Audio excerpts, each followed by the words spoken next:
이것이 물살이 세는 데가 구명조끼를 안 입혔냐고요.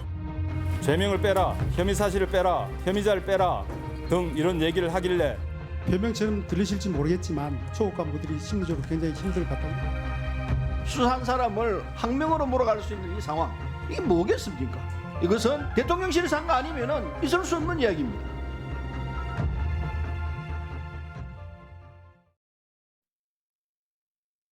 본 방송이 2020년 12월 13일 및 2021년 3월 7일 위 각 제목으로 보도한 내용에 대하여 네이버 주식회사는 개별 언론사나 이용자의 정치 성향에 대한 정보를 전혀 수집하지 않고 있어 그에 따른 뉴스 편집이나 추천이 이루어질 수 없다고 알려왔습니다. 이 반론 보도는 법원의 결정에 따른 것입니다.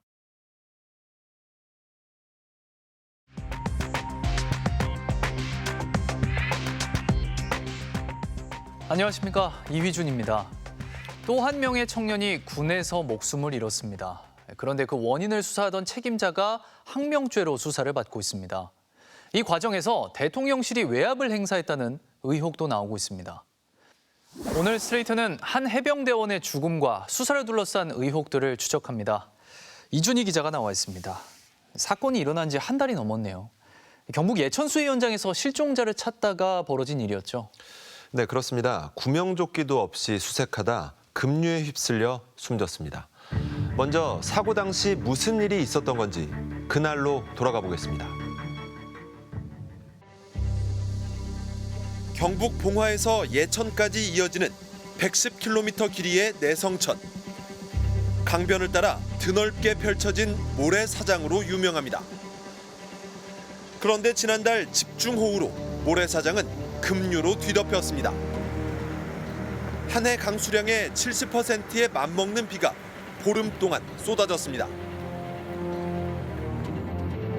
폭우로 산사태가 나면서 흙더미가 마을을 덮쳤습니다.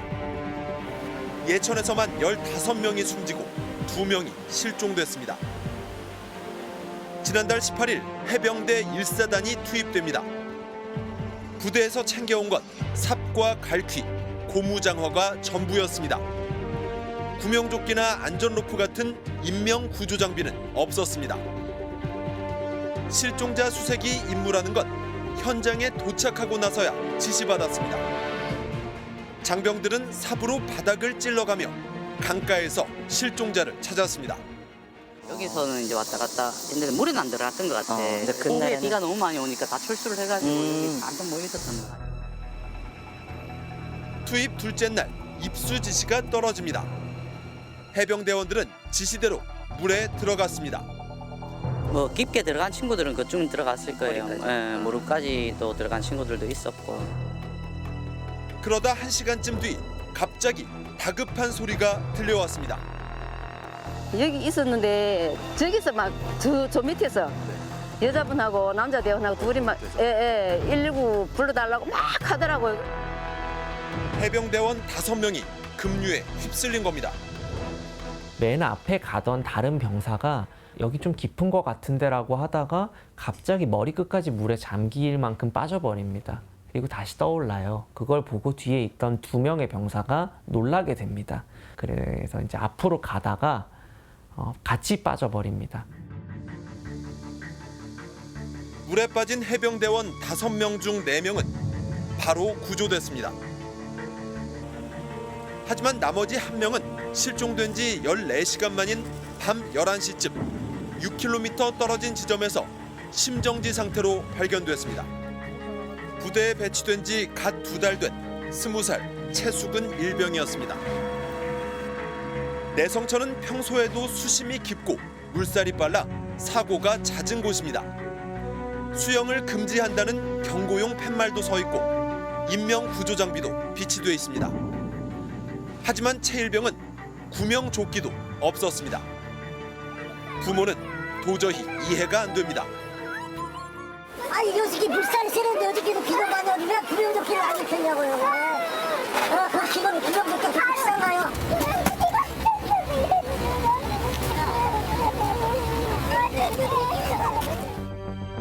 실제로 당시 영상과 사진을 보면 상류는 물살이 매우 거셌습니다.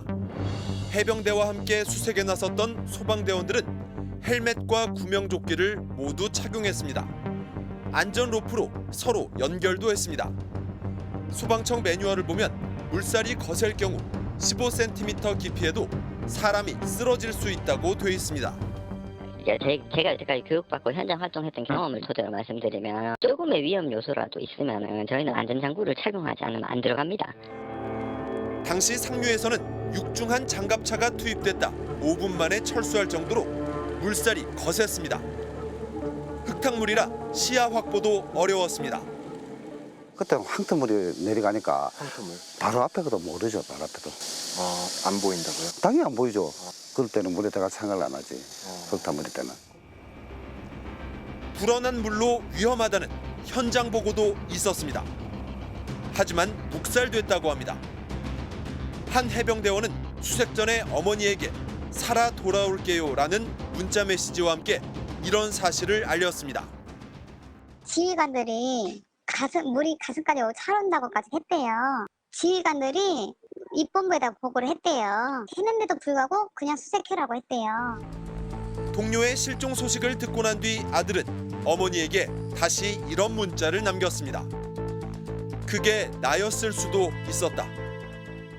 밤새 오는데도 아유 체일병 엄마 입장이었다면 나는 우리 애기 그 태극기 안 입힐 거예요? 그 관 엎어버릴 거예요. 조끼를 입혀야 되는데 왜 태극기 입혀요?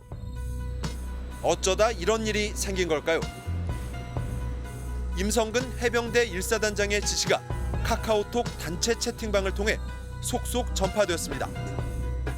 투입 첫날처럼 한 줄로 서서 하는 비효율적 수색 말고 둘째 날부터는 4인 1개조로 바둑판식 수색을 하라고 했습니다.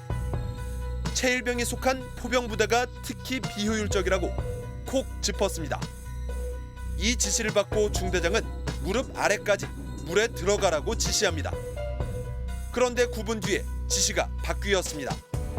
허리 아래까지 허용한다는 지시였습니다. 대대장이 다시 지시를 내렸습니다. 내성천과 같은 모래강은 비가 오게 되면 강이 모래톱이 안정화가 되지 않습니다. 그럴 때 강에 들어가는 것은 거의 자살행위나 다름없다.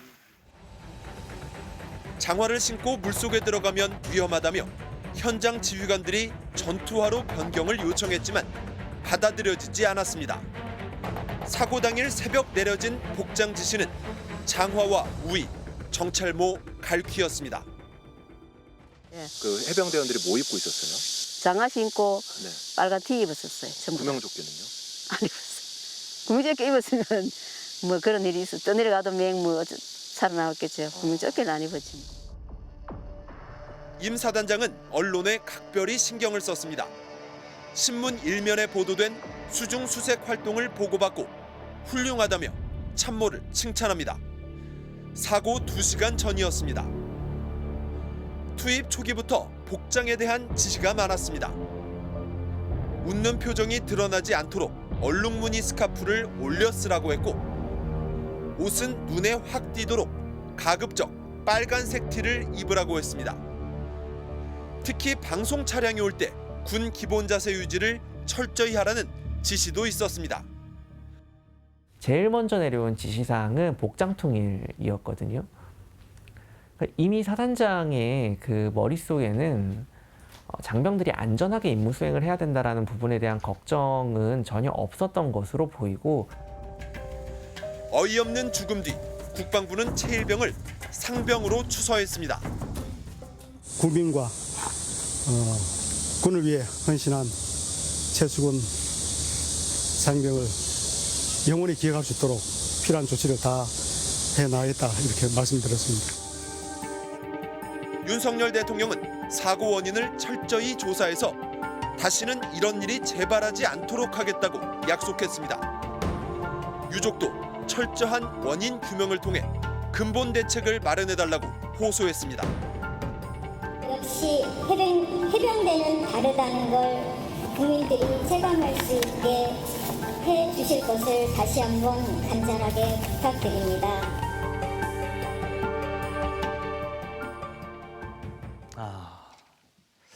구명조끼가 그렇게 비싸냐는 최상병 부모님의 절규가 참 마음이 아픕니다. 네.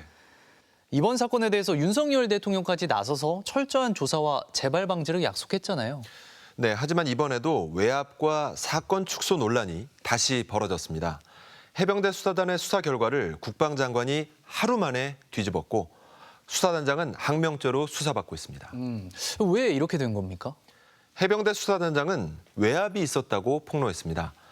한 해병대원의 사망 사고는 해병대 대령의 항명 사건 그리고 외압 의혹 사건으로 번지고 있습니다.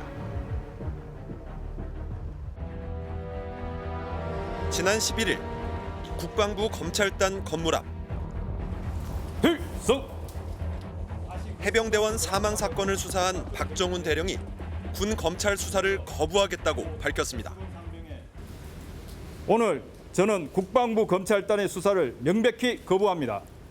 수사에 외압을 행사하고 부당한 지시를 한 국방부 예하 조직으로 공정한 수사가 이루어질 수 없기 때문입니다. 윤석열 대통령에게는 제3의 기관에서 수사받게 해달라고 요청했습니다.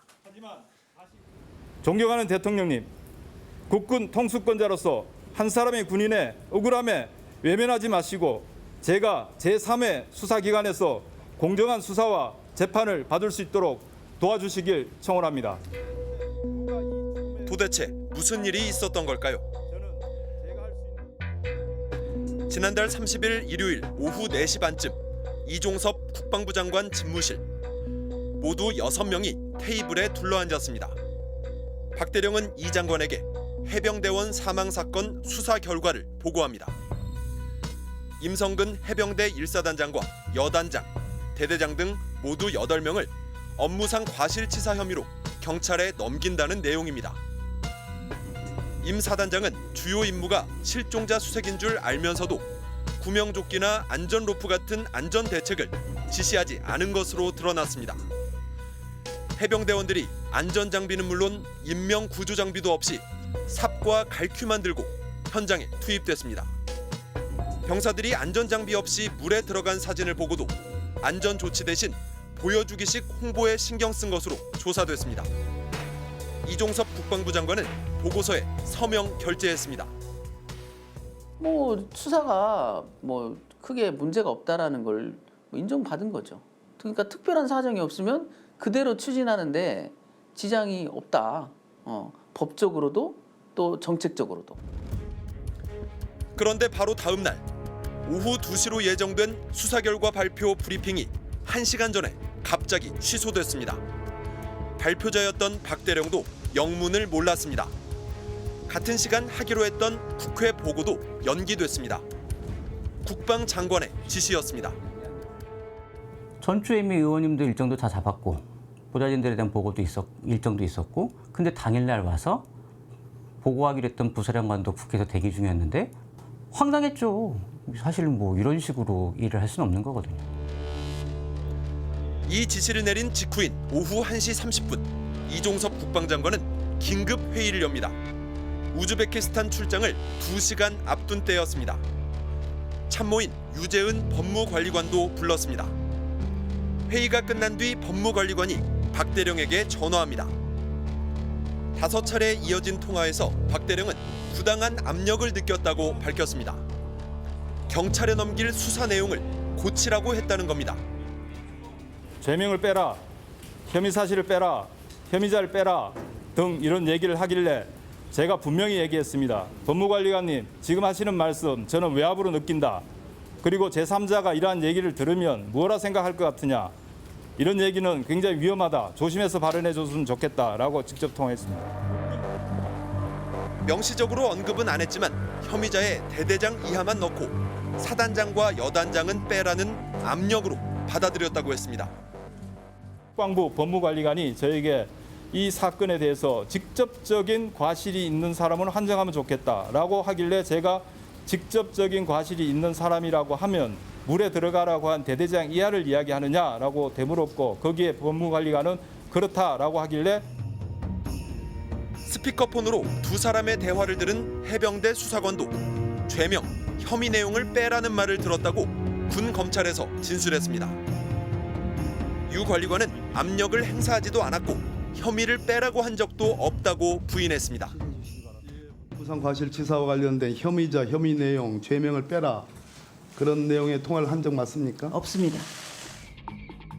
오후 2시 51분 이 장관은 공항으로 가며 신범철 차관에게도 전화합니다. 경찰에 수사 서류를 넘기지 말도록 지시했습니다. 신 차관은 김계환 해병대 사령관에게 장관의 지시를 전화로 전달했다고 했습니다. 장관이 출장 복귀할 때까지 충분한 법리 검토 후에 이것을 논의하자 하는 내용을 전달했습니다. 하지만 수사단장인 박대령은 처음에 장관에게 보고한 그대로 수사 서류를 경찰에 넘겼습니다. 박대령은 장관의 이첩 대기 명령을 누구로부터도 직간접적으로 들은 적이 없다고 했습니다. 박대령은 상급 부대 의견에 따라 수사 결과가 바뀌면 직권남용에 해당할 수 있고 유족이 알게 되면 사태가 걷잡을 수 없이 커질 수 있어서 수사 결과를 고칠 수 없다고 했습니다. 대상자를 빼려면 어쩔 수 없이 수사 기록 일부를 폐기해야 됩니다. 그럼 범죄가 돼요. 왜? 이미 8명을 입건해서 이첩하겠다는 수사보고서가 작성 완성돼 버렸기 때문에 8명에서 사단장 1명만 빼려고 해도 그 수사 기록 다시 써야 되잖아요. 그럼 기존 거는 갈아엎어야 돼요. 훼손해야 된다고요. 그럼 범죄가 돼요. 어떡하라는 거예요? 박대령은 상관의 지시를 어겼다는 이유로 곧바로 보직 해임됐습니다. 집단 항명 수괴로 지목됐습니다. 군 검찰은 경찰로 넘어간 수사 서류를 돌려받아 왔습니다. 경찰은 수사 자료를 그냥 내줬습니다. 해병대 군사경찰에서 제출한 걸 왜 국방부 검찰단에 줍니까? 국방부는 다 똑같다? 국방부에서 왔으니까 국방부에 준다? 그건 말이 안 되죠. 그렇게 따지면 뭐 서울중앙지검에서 온 서류를 대검찰청에 주나요? 국가인권위원회는 이 자체가 수사 개입일 수 있다고 보고 조사에 나서기로 했습니다. 국방부 검찰단이 즉시 경찰에 해병대 수사단의 수사 자료를 보내지 않는다든가 수사 자료 중 일부를 취사 선택하여 선별적으로 경찰에 보내는 경우 사건의 축소 은폐에 대한 국민적 의혹이 걷잡을 수 없이 커질 것임이 불을 보듯 뻔하다 하지 않을 수 없습니다. 국방부 조사본부는 사건을 다시 검토했습니다. 그 결과 처음 수사가 뒤집혔습니다. 최초 혐의자 8명 가운데 현장 지휘를 맡았던 대대장 2명에게만 과실치사 혐의를 적용했습니다. 임성근 사단장의 혐의는 다툴 여지가 있다며 뺐습니다. 잘못을 엄중히 처벌해야 하지만 죄 없는 사람을 범죄인으로 만들어서도 안 되는 것이 장관의 책무입니다. 수사 서류는 사망사고 36일 만인 지난 목요일 경찰에 넘어갔습니다. 결국 박대령이 걱정하던 대로 사단장과 여단장의 혐의 사실이 다 빠져버렸군요. 해병대 수사단이 수사한 걸 국방부가 다시 손을 대도 되는 겁니까? 그래서 수사 개입 논란이 나오는 겁니다. 군사법원법에 따르면 이번 사건은 군이 지체 없이 사건을 경찰에 넘겨야 합니다. 사망 사건의 경우 군이 개입하지 말고 경찰에 맡기라는 게 이 법의 취지입니다. 그런데 경찰에 이미 보낸 서류를 다시 들고 와서 국방부가 결과를 뒤집은 겁니다. 그럼 사단장과 여단장은 빠지고 대대장 2명이 다 법적 책임을 지게 되는 겁니까? 국방부 조사대로라면 그럴 가능성이 큽니다. 대대장 가운데 1명은 반발하고 있습니다. 윗선의 지시를 받은 것이지 본인 혼자서 허리 아래까지 들어가라고 지시한 적이 없다고 했습니다. 가장 궁금한 건 국방부 장관의 행동입니다. 장관은 왜 자기가 결재까지 했는데 하루 만에 번복한 걸까요? 이종섭 국방부 장관은 변명처럼 들리겠지만 이라는 말을 반복하면서 혼자 내린 결정이라고 했습니다. 누구 압력을 받은 게 아니라는 겁니다. 정말 그런 걸까요? 해병대 수사단이 국방장관에게 수사 결과를 보고한 자리. 이종섭 국방장관은 사단장도 형사처벌 받아야 하냐고 물었습니다. 그러자 김계환 해병대 사령관은 사단장에게도 과실이 있는 것으로 확인돼 경찰에 이첩해 수사해봐야 한다고 답했습니다. 자리에 함께 있던 전하규 국방부 대변인도 사단장까지 형사처벌하겠다면 엄정하게 수사됐다고 국민이 생각할 것이라고 말했습니다. 허택은 국방부 정책실장 역시 수사 결과는 잘 됐고 특별히 문제가 없는 것 같다고 말했습니다. 박 대령은 이대로 경찰에 넘기겠다고 했고 이 장관은 보고서에 결재를 했습니다. 박 대령은 장관과 악수했고 수고했다는 말까지 들었다고 했습니다. 그때까지는 아무 문제가 없어 보였습니다. 그런데 바로 다음 날 장관이 20시간 만에 자신의 결재를 뒤집었습니다. 왜 뒤집었을까요? 대통령실 개입 의혹이 제기됐습니다. 대통령실에서 모종의 지침이 있었다라는 것이 아마 자연스럽지 않습니까? 대통령실에서 저한테 이 조사 결과에 대해서 어떤 지침을 제가 받은 게 없습니다. 몇 번 그 말씀하셨는데. 그러면서 이 장관은 이렇게 말했습니다. 근데 장관님께서 이렇게 결재를 하고 번복한 적이 많으세요? 아니 결재할 때도 확신이 있어서 한 것은 아니었지만 다음 날 확신이 없는데 장관님이 결재를 하세요. 과장이나 국장도 아니고 일무 실무자도 아닌데요. 그거 얼마나 중요한 결재인데 그거를 번복을 하세요. 그 책임감은 어떻게 하시려고? 제가 그 변명처럼 들리실지 모르겠지만 결재할 때부터 확신이 없었다는 겁니다. 사단장을 봐주려는 의도는 없었고 초급 간부가 마음에 걸렸다고 주장했습니다. 초급 간부들이 심리적으로 굉장히 힘들 것 같다 이런 대화가 좀 있었습니다. 그래서 그 전날 제가 기억이 바로 나서 다시 조치를 했던 겁니다. 그래서 갑자기 생각나서 참모에게 법리 검토를 지시했다고 했습니다. 24시간도 안 돼서 본인이 결제했던 내용을 원복을 합니다. 이게 가능한 일입니다. 근데 다음 날 제가 다시 다른 일정을 제가 보고받으면서 그런 문제에 대해서 다시 이걸 짚어봐야 되겠다라고 판단을 했던 겁니다. 그래서 다시 급하게 일단 보류시키고 그다음에 법무관리가 보고 검토를 좀 시켰습니다. 장관이 하루 만에 결재를 뒤집은 것도 이례적인데 장관은 자신의 번복 지시를 따르지 않았다고 해서 바로 당일 박 대령에게 항명죄를 적용했습니다. 처음에는 집단 항명 수괴죄를 적용했다가 항명죄로 바꿨습니다. 왜 집단으로 받느냐면은 전화가 전부 다 그 세 사람 다 전화가 두 사람인가 같이 그 광역수사대장하고 그 수사요원하고 같이 다 전화가 안 되니까 같이 모의한 것이 아닌가 이렇게 해서 모의하지 않은가 추정해서 집단 항명죄로 이렇게 압수수색을 해요. 군 법무관으로 20년 일했던 변호사도 집단 항명 수괴죄는 처음 들어본다고 했습니다. 집단 항명 수괴는 3년 이상 징역형을 받는 중범죄입니다. 사실 저도 그 죄명이 있는 걸 처음 알았어요. 마치 내란처럼 집단을 이루어서 상관의 명령에 반항하고 거부하는 거. 그런데 그 집단 항명을 함에 있어서 우두머리가 있을 거 아닙니까? 그래서 뭐 어떤 부대가 움직였다 하면 그 부대의 부대장이 이제 수괴라는 이름으로 이렇게 하도록. 이 사건은 결국 정치 쟁점으로 번졌습니다. 여당에서는 애초부터 과실치사 혐의가 무리하게 적용됐다는 주장도 나왔습니다. 아니 예를 들어서 물론 뭐 구명동의 이런 게 다 있으면 좋겠죠.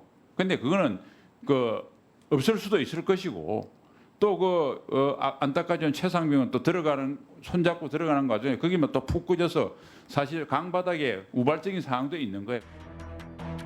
항명일까? 부당한 외압일까? 지금 야당에서는 국기문란이라고 주장을 하고 있는데 제가 보기에는 이게 국기문란이 아니고 군기문란으로 저는 보고 있습니다.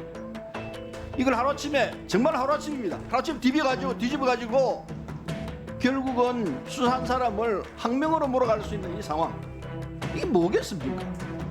대통령실에서 한 거 아니면은 있을 수 없는 이야기입니다.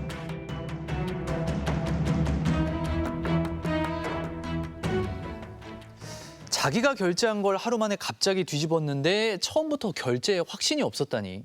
정말 국방부 장관이 스스로 말한 것처럼 변명처럼 들립니다. 결재하고 번복한 그 20시간 사이에 대체 무슨 일이 있었던 겁니까? 장관이 정말 혼자 결정한 건지 아니면 그 사이에 누군가의 압력이나 지시가 있었던 건지 그 점이 바로 이 사건의 핵심입니다. 그런데 그 사이에 벌어진 일을 짐작해 볼 수 있는 중요한 내용이 담긴 문건을 저희가 입수했습니다. 어떤 문건입니까? 네, 지금 제가 들고 있는 이 문건입니다. A4 용지 8장 분량인데 작성자는 박정훈 대령 쪽으로 보입니다. 이 문건에는 윤석열 대통령이 거론돼 있습니다. 장관이 결재를 번복한 그날 오전 대통령실에서 있었던 일에 관한 얘기입니다. 최상병 사망 사건 수사 진행 경과라는 제목의 문건입니다. 사건의 수사 과정을 시간 순서로 정리했습니다.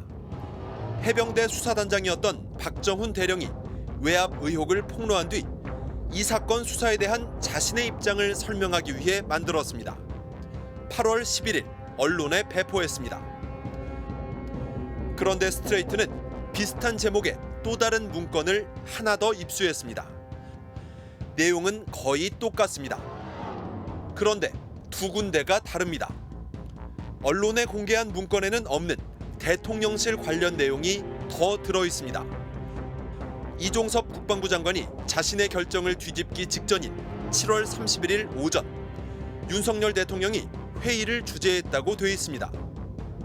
이 회의에서 안보실 참모가 사단장 등 8명을 과실치사 혐의로 경찰에 이첩할 예정이라고 보고하자 윤석열 대통령이 크게 화를 냈다고 돼 있습니다. 윤 대통령은 그러면서 국방부 장관을 연결하라고 한 뒤 이런 일로 사단장까지 처벌하게 되면 대한민국에서 누가 사단장을 할 수 있겠냐고 질책했다고 돼 있습니다. 문건에 따르면 이런 내용을 박정훈 대령이 해병대 사령관으로부터 전해 들었습니다. 문건에는 이런 내용이 더 담겨 있습니다. 대통령실 질책으로 국방부가 어떻게든 사단장을 빼야 하는데 직접적으로 말은 못하고 애둘러 압박한 것으로 추정된다는 겁니다. 그러니까 문건에 따르면 국방부 장관이 혼자 번복한 게 아니라 윤석열 대통령의 질책을 받고 결정을 뒤집은 것으로 보인다는 겁니다. 이 문건도 박정훈 대령이 작성한 걸까요? 박 대령의 변호인은 스트레이트 질문에 대해 대답하지 않는 것으로 입장을 정리했다고 답했습니다.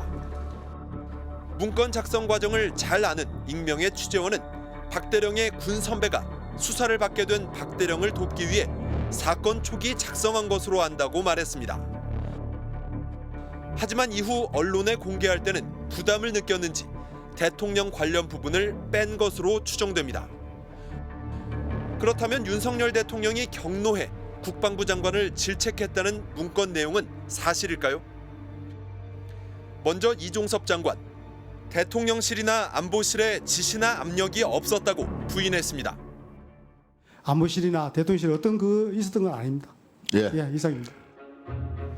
이 내용을 박 대령에게 전해줬다고 하는 김계환 해병대 사령관. 그 내용이 사실인지 직접 만나 물어봤지만 답하지 않았습니다. 대통령께서 저 장관 보고 다음 날 오전에 화를 내면서 사단장까지 이런 일로 사단장까지 처벌하면 대한민국에서 누가 사단장을 할 수 있겠냐 이런 내용을 전달하는 게 맞나요? 사령관님 이 얘기를 어디서 들으셨습니까? 이후 김 사령관은 그런 말을 들은 적 없다고 답변을 보내왔습니다. 그럼 김 사령관이 장관의 이첩 보류 지시를 받은 건 언제일까요? 이첩 보류 지시 누구한테 받았습니까? 이첩 보류 지시는 최초 7월 31일 11시 56분에 장관님으로부터 유선으로 지시받았습니다. 문건에는 그날 오전 대통령이 국방부 장관을 질책했다고 나옵니다. 대통령실에도 질의서를 보냈습니다.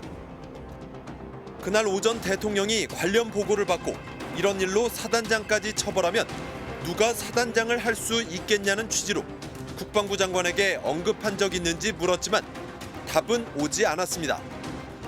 대통령 주재 회의가 있었는지, 대통령이 문건에 나온 대로 국방부 장관과 통화했는지 현재로서는 진실이 무엇인지 알 수 없습니다.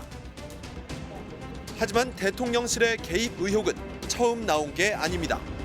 대통령 직속 국가안보실은 최상병이 숨진 바로 다음 날부터 해병대 수사단에 수사를 어떻게 할 건지 계획서를 달라고 요구했습니다. 21일 날 수사 계획서를 좀 제출 해병대로부터 받았잖아요. 알고 있습니다. 박정훈 대령이 국방부 장관에게 수사 내용을 보고한 당일에도 박 대령은 국가안보실이 수사 결과 보고서를 보내달라는 요구를 여러 경로를 통해 받았다고 밝혔습니다. 거절했지만 요구가 집요했다고 합니다. 국가안보실에 파견 나가 있는 해병 대령이 직접 전화했고 해병대 사령부 정책실장과 사령관도 안보실 요구라며 자료를 달라고 했다고 했습니다. 해병대 사령관이 전화가 왔고 전화가 와서 안보실에서 계속 요구를 하는데 수사서를 보내줄 수 없다면 다음 날 있는 언론 브리핑 자료라도 좀 보내주면 안 되겠느냐라고 말씀해서 도저히 거절할 수 없어서 그렇게 하겠다고 해서 다음 날 예정돼 있던 언론 브리핑 자료를 보내주었습니다. 결국 박 대령은 언론 브리핑 자료를 안보실로 넘겨주었습니다. 그리고 바로 다음 날 이종섭 국방부 장관은 결정을 번복했습니다. 야당은 김태효 국가안보실 1차장 개입 의혹도 제기하고 있습니다. 김태효 차장과 현 국방부 장관, 임성근 해병대 1사단장은 이명박 정부 시절 청와대에서 함께 근무했습니다. 김태효 차장은 윤석열 정부 외교안보 라인의 실세 중에 실세로 꼽힙니다. 대통령실 고위 관계자는 과거 조직의 비슷한 관계부서에서 이름이 같이 올려져 있었다고 해서 추측하고 가짜 뉴스를 만들어가는 것은 부도덕한 일이라고 반박했습니다. 이종섭 국방부 장관도 청와대 근무 이후 임 사단장과 전화하거나 만난 적도 없다고 했습니다. 저도 그 당시 같은 시기에 청와대 수백 명 중에 2명으로서 근무한 적은 있지만 그 이후에 한 번도 전화하거나 만난 적이 없습니다. 그래서 커넥션 같은 그런 뉴스는 안 믿으셔도 됩니다. 국방부 장관이 왜 하루 만에 결정을 뒤집었는지에 대해선 여전히 설명이 필요해 보입니다. 논란이 쉽게 가라앉지는 않을 것 같네요. 네. 자, 사실 군 수사가 공정하지 않다는 논란은 여러 차례 있었잖아요. 네, 가장 최근에는 고 이해람 중사 사건 수사가 축소 은폐됐다는 논란이 있었죠. 이런 고질적인 문제가 이번 사건에서도 반복됐습니다. 일부러 거꾸로 달아놓은 공군 배지. 고 이해람 중사 아버지 이주환 씨는 딸이 숨진 2021년 5월 21일 이후 2년 넘게 빈소에 머물고 있습니다. 바로 예람이가 옮겨진 날이 그날 5월 21일 날 그날 저녁입니다. 저녁서부터 여기 계속 있었죠. 성추행 피해자에 대한 군 수사기관의 회유와 압박, 그리고 2차 가해까지 총체적 부실이 드러났습니다. 소동의 부실 수사가 없게 정확하게 수사를 해야 됐다면 했으면 이런 일이 안 이뤄지고 우리 예람이는 살았을 테죠. 2014년 선임병들의 집단 구타로 사망한 고 윤승주 일병 사건도 만두를 먹다 기도가 막힌 질식사로 묻힐 뻔하다 시민단체의 폭로로 진실이 밝혀졌습니다. 은폐와 축소 논란이 계속되자 지난해 7월 군사법원법이 개정됐습니다. 성폭력 범죄, 군인 사망 관련 범죄, 입대 전 저지른 범죄의 경우 군의 수사권을 사실상 박탈했습니다. 군이 기초조사만 하고 정식 수사와 재판은 모두 민간에 넘기도록 법을 바꿨습니다. 이번 해병대 사건도 이 법이 적용됐습니다. 평소에 군이 어떤 이 정의롭고 공정한 사법 질서를 지향했다기보다는 사망 사건이 일어나니까 그때 국민 여론에 밀려서 수세적으로 개혁을 하는 형식으로 이루어졌고요. 이런 점에서 장병들의 피로, 장병들의 희생으로 만들어진 사법제도 개선이었다고 볼 수 있겠습니다. 하지만 이번에도 논란은 반복됐습니다. 수사 결과 발표가 갑자기 취소됐고 첫 수사 결과와 달리 고위 지휘관들의 혐의가 모두 빠졌습니다. 미국의 군사법원법은 지휘관의 부당한 사법 개입을 금지하는 조항을 따로 두고 있습니다. 국방부나 이제 어떤 고위 관계자가 이렇게 군을 지휘 감독함에 있어가지고 구체적인 사건에 개입할 수 없고 엄정하게 처리되도록 지휘해야 된다는 조금 더 강력한 조항이 이왕이면은 어떤 군사법원법에 좀 제대로 적시가 돼가지고 경각심을 불러일으켰으면 더 좋지 않았을까. 장손을 잃은 최상병 할아버지는 수사단장이 보직 해임되고 국방부가 재조사한다는 소식이 들리자 천인 공로할 일, 억장이 무너진다며 국방부 장관에게 편지를 보냈습니다. 이해람 중사 사건이 매우 군으로서는 굉장히 뼈아픈 그런 교훈을 줬잖아요. 그래서 이제 결국은 이런 법률 개정도 이루어졌던 것이고, 그런데도 이번 사안은 한 생명이, 젊은 이의 생명이 이제 상실된 굉장히 좀 가슴 아픈 일이지만 이 사안을 처리하는 것 자체는 그렇게 어려운 일은 아니에요. 근데 이런 일조차 이렇게 엉망으로 한다라는 그런 평가를 받는다라고 하면은 군으로서는 사실 더 이상 뭐 변명거리가 없는 것이죠.